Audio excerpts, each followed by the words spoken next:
Nos toca ahora a todos cuidarlo, sacar adelante a ese niño que es nuestra familia, es nuestro país, es El Salvador. Soy Nayib Bukele, candidato a la alcaldía de Nuevo Cuscatlán. Mis padres me enseñaron que con esfuerzo y dedicación se logran las metas. Así he trabajado siempre en mis empresas.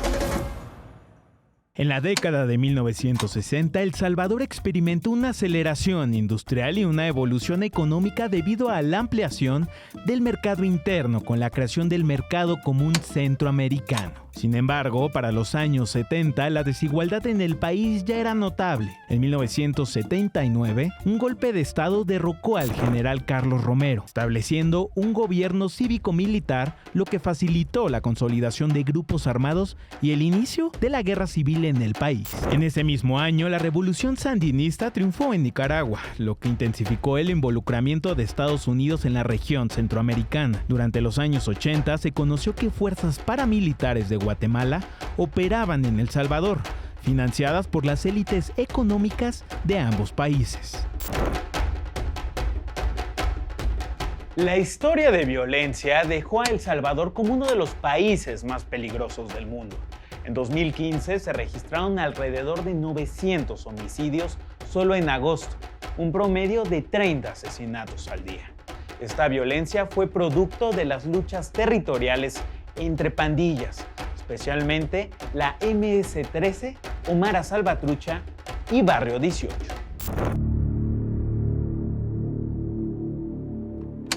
Las pandillas tienen sus orígenes en los barrios marginales de Los Ángeles, donde durante los años 80 migrantes salvadoreños formaron estos grupos para protegerse. La guerra civil llevó a muchas familias a emigrar y en los años 90 Estados Unidos inició deportaciones masivas de pandilleros a El Salvador, lo que agravó la crisis de violencia.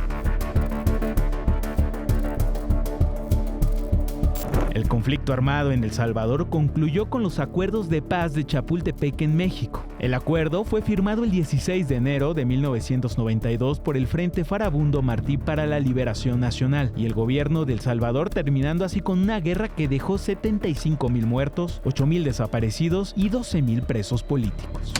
Se crearon dos partidos, que fueron la Alianza Republicana Nacionalista Arena, que se presentó como el partido de la derecha, mientras que el Frente Farabundo Martí para la Liberación Nacional representó a la izquierda. Entre 1994 y 2018, Arena y el FMLN dominaron la política salvadoreña, hasta la elección de Nayib Bukele en 2019, que puso fin a la política bipartidista. Nayib Bukele nació en San Salvador en 1981. Su padre, Armando Bukele, de ascendencia palestina, construyó un consorcio empresarial en sectores como la publicidad, el textil, la farmacéutica y el automotor. A pesar de su alto poder adquisitivo, los Bukele no encajaban en las élites tradicionales del país. La discriminación hacia los inmigrantes árabes o turcos estaba arraigada en el imaginario social y respaldada por la Ley de Migración de 1933. Esta norma impedía la entrada de nuevos inmigrantes árabes y les prohibía dedicarse al comercio, bajo el argumento de que desplazaban a los trabajadores salvadoreños. La misma ley restringía el ingreso de anarquistas y comunistas. La causa palestina llevó a Armando Bukele a mantener vínculos con el Frente Farabundo Martí para la Liberación Nacional desde su etapa como guerrilla. Shafiq Handal, líder e ideólogo del FMLN e hijo de inmigrantes palestinos, conoció a Bukele en la universidad, donde establecieron una amistad sólida. La cercanía entre ambas familias se fortaleció con el matrimonio de Humberto, hermano de Armando, con una sobrina de Handal. Según la revista Elemento, tras la firma de los acuerdos de paz que transformaron al FMLN en partido político, Handal buscó el apoyo de Bukele.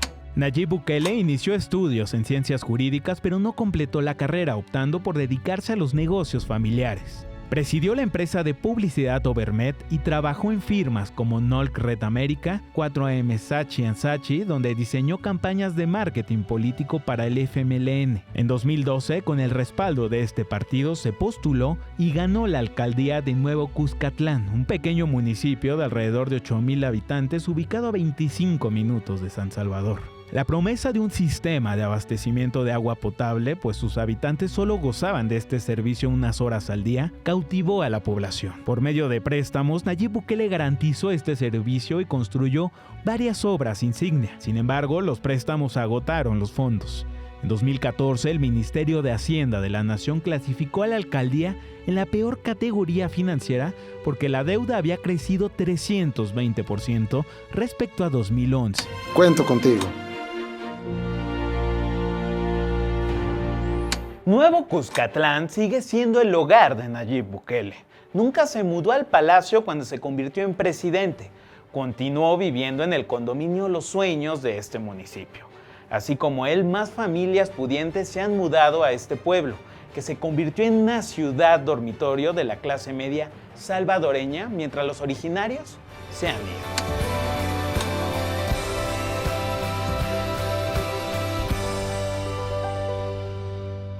San Salvador fue el siguiente paso para Nayib Bukele. Según el medio El Faro, su campaña incluyó negociaciones con líderes pandilleros, lo que le permitió recuperar áreas del centro histórico.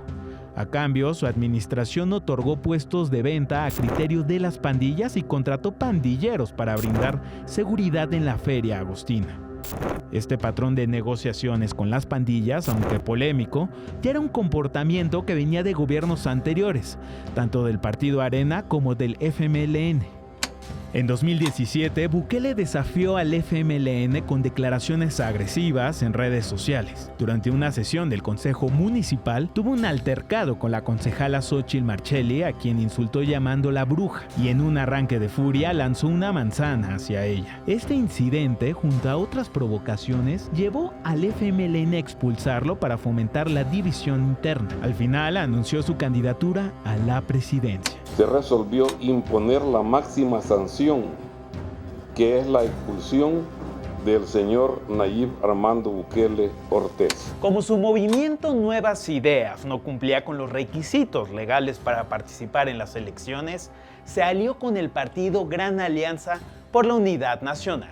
En 2019 ganó la presidencia con más del 53% de los votos en primera vuelta, logrando romper con el bipartidismo impuesto desde la posguerra y también haciéndose acreedor de ser el presidente más joven en la historia de El Salvador y de Latinoamérica.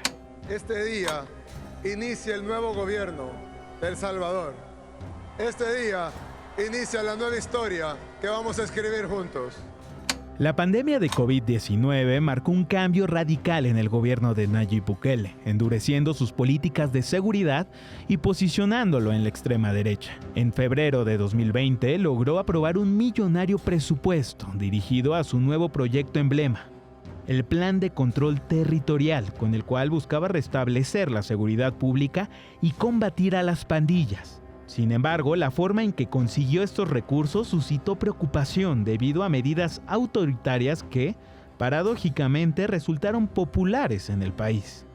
En febrero de 2020, Bukele irrumpió en el Congreso con militares armados para presionar a los legisladores a aprobar un préstamo de $109 millones solicitado a Estados Unidos para su plan de seguridad en contra de las pandillas. Durante su intervención realizó una oración y se dirigió a los diputados con un discurso confrontativo. Los diputados de la Asamblea no quieren aprobar dinero que no es ni de ellos para garantizar la seguridad del pueblo salvadoreño. Ahora sabemos que los diputados que no quieren aprobar el dinero para la seguridad de los salvadoreños negociaron con las pandillas y les dieron dinero para que compraran armas. La Asamblea acusó a Bukele de un intento de golpe de Estado, aunque en una sesión posterior terminó aprobando la petición. Miles de seguidores le esperaban en el exterior al grito de insurrección. Si estos sinvergüenzas no aprueban esta semana el Plan Control Territorial, nos volvemos a convocar aquí el domingo, le volvemos a pedir sabiduría a Dios y le decimos: Dios, tú me pediste paciencia, pero estos sinvergüenzas no quieren trabajar para el pueblo. La relación entre el gobierno de Bukele y las pandillas quedó en evidencia con la filtración de una conversación entre Carlos Marroquín, director de Reconstrucción del Tejido Social, y la MS-13 antes de una masacre.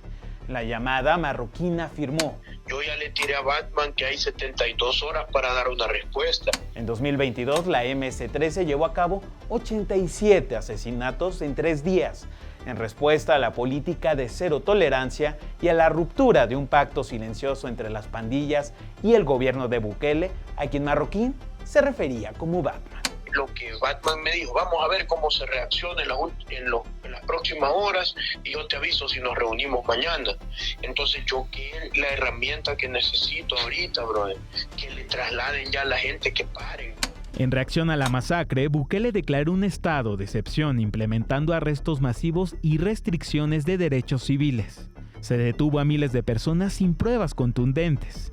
Ante las críticas, Bukele defendió su estrategia con la declaración: siempre habrá una madre de un pandillero, un familiar, un amigo que no le va a gustar que limpiemos ese cáncer.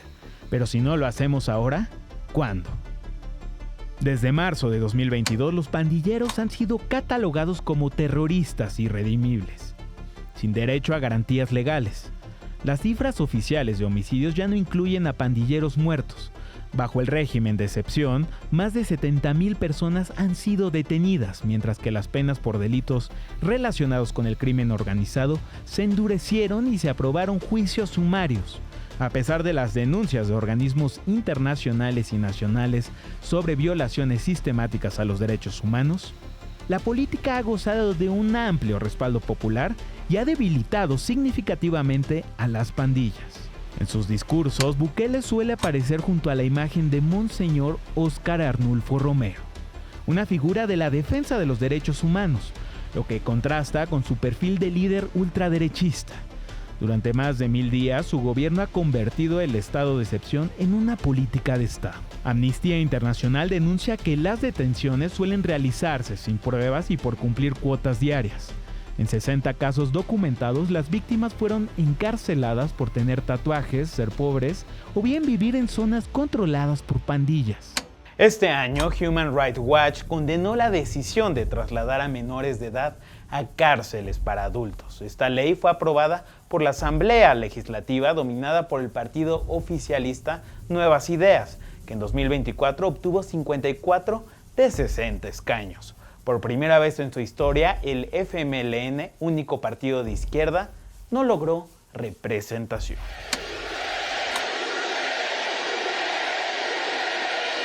En toda la historia del mundo, desde que existe la democracia, nunca un proyecto había ganado con la cantidad de votos que hemos ganado este día. Con su reelección el año pasado, Bukele ha transformado la historia del país. Su gobierno ha socavado los contrapesos democráticos al centralizar el financiamiento municipal, restringir el acceso a la información pública y aumentar el control del Ejecutivo sobre órganos autónomos. También ha nombrado aliados en entidades de rendición de cuentas como la Corte de Cuentas y la Procuraduría de Derechos Humanos. Paradójicamente, en 2013, cuando era alcalde de Nuevo Cuscatlán, Bukele defendía los contrapesos como esenciales para evitar la perpetuación en el poder. El posicionamiento ideológico de Bukele ha evolucionado a la ultraderecha en 3 aspectos clave. Estamos hablando del desmantelamiento de contrapesos democráticos, un enfoque punitivista y agresivo y la defensa del conservadurismo social. Sin embargo, este giro ha sido estratégico más que ideológico. ¿Acaso hubiéramos podido ganar la guerra contra las pandillas con el fiscal Arenero? ¿Acaso hubiéramos podido ganar la guerra contra las pandillas con la sala de lo constitucional anterior? ¿Acaso hubiéramos podido ganar la guerra contra las pandillas sin aprobar el plan control territorial? ¿Acaso hubiéramos podido ganar la guerra contra las pandillas sin el régimen de excepción que ha sido renovado 24 veces?